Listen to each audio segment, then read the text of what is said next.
Hola queridos hermanos, ¿qué tal? ¿Cómo están? Espero que se encuentren muy bien. Les saluda el Padre Byron. Les traemos noticias católicas importantes. Recuerden que no solamente es información, sino sobre todo materia para nuestra vida de fe, para nuestra vida de oración, tanto personal como comunitaria. Presten mucha atención.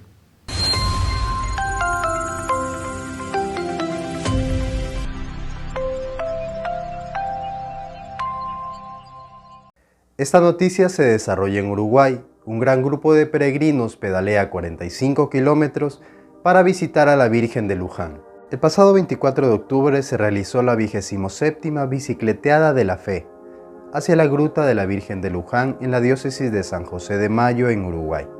Un grupo de jóvenes y sus familias, junto a fieles de las comunidades cercanas, estudiantes de colegios y religiosas, fueron alentados por el lema «Con José y María por una iglesia sinodal». La caravana realizó 3 paradas antes de llegar a la gruta. En cada una de ellas retomaron fuerzas y rezaron antes de continuar el pedaleo.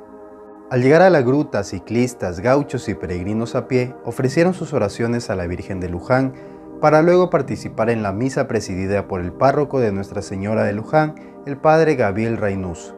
Mediante el portal Así Prensa, el padre mencionó que se invitó a los peregrinos a levantarse espiritualmente, como una manera de resucitar después de esta pandemia, de retomar un camino, el llamado de Dios que nos invita a pedirle a Él la luz de la fe. En México, un centenar de médicos renuevan su juramento en defensa de la vida. El pasado 23 de octubre, más de 100 médicos refrendaron su compromiso de vocación al servicio de la vida. Este juramento se realizó ante la venerada imagen de la Virgen de San Juan de los Lagos. Los médicos se comprometieron a no inducir el aborto a ninguna mujer. Se menciona que la motivación para este juramento surgió por la embestida del aborto que ha sufrido México en las últimas semanas, con fallos de la Suprema Corte de Justicia de la Nación que favorece esta práctica y busca limitar la objeción de conciencia de los médicos profesionales de la salud. López Padilla, responsable del archivo histórico de la catedral, señaló que en estos meses en México la vida misma se ha visto amenazada de diversas formas, y se le ocurrió invitar a sus compañeros del gremio médico para que renovaran su juramento hipocrático al estilo católico. De esta forma buscan recordar cuál es nuestra vocación, cuál es nuestra misión y nuestra razón de ser, que es por y para la vida de las demás personas. Por otra parte, el Papa Francisco viajará a Canadá para impulsar, entre otras cosas, la reconciliación con los pueblos indígenas. La Sala de Prensa del Vaticano anunció el miércoles 27 de octubre que la Conferencia Episcopal de Canadá invitó al Papa Francisco a realizar una visita apostólica a Canadá, también en el contexto del proceso pastoral en curso hace tiempo, de reconciliación con los pueblos indígenas. Según el comunicado de prensa del Vaticano, su santidad ha manifestado su disponibilidad de trasladarse al país en una fecha que se establecerá más adelante.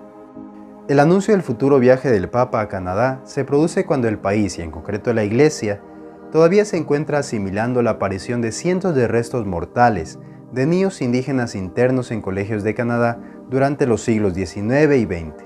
El caso que más trastornó la sociedad canadiense fue la aparición del pasado 22 de mayo del 2021 de tumbas no identificadas con restos de 215 niños indígenas en centros educativos de ese país.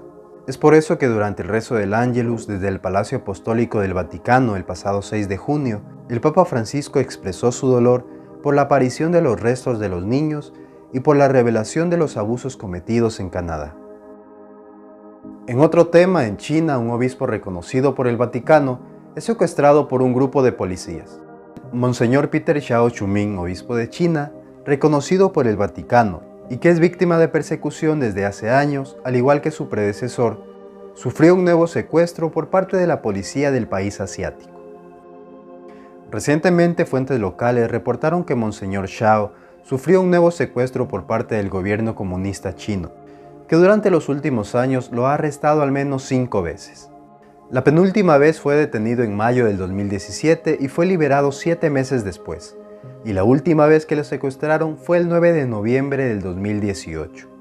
El prelado fue llevado por la policía china para hacer turismo, palabra que junto con la frase periodo de vacaciones son expresiones que refieren a periodos de interrogatorio y adoctrinamiento, contra sacerdotes y obispos católicos de la iglesia clandestina, para ejercer control sobre todas las actividades religiosas. Durante los periodos de detenciones, los obispos son presionados para someterse a la policía religiosa comunista y en concreto son obligados a unirse a la iglesia oficial que controla el Partido Comunista. El secuestro de Monseñor Shao se dio pese al acuerdo que el Vaticano firmó con el gobierno chino sobre el nombramiento de obispos. Y por último, el gobierno de El Salvador se ratificó nuevamente con un contundente no hacia el aborto. El portal Aleteia menciona que por una amplia mayoría el Congreso de El Salvador resolvió esta semana respaldar la ley del aborto existente y no dar cabida a la apelación de excepción que permitiría el aborto en casos de violación, riesgo para la salud de las mujeres o deformidades del feto que amenazan su vida. Las causas de excepción habrían sido introducidas por un grupo de mujeres que consideran que la ley actual antiaborto salvadoreña, que data desde 1998, es lesiva para sus derechos. El Congreso dejó sin modificar la ley por 76 votos a favor y 11 en contra. El Salvador junto con Nicaragua son los dos países en Centroamérica que consideran ilegal cualquier procedimiento de aborto. Según la legislación vigente, las salvadoreñas que aborten pueden enfrentar cargos de homicidio y purgar penas desde 8 y hasta 30 años de prisión. En tanto que los médicos que practiquen un aborto pueden perder su licencia de por vida y enfrentar penas de cárcel hasta de 12 años. Esta es la tercera ocasión desde 1998 que grupos pro legalización de aborto a partir de estas excepciones la han llevado al Congreso y en las tres el resultado ha sido negativo por parte de los legisladores salvadoreños. Dispónganse ahora, queridos hermanos, a recibir la bendición. El Señor esté con ustedes. La bendición de Dios Todopoderoso, Padre, Hijo y Espíritu Santo descienda sobre ustedes y permanezca siempre. Hasta pronto.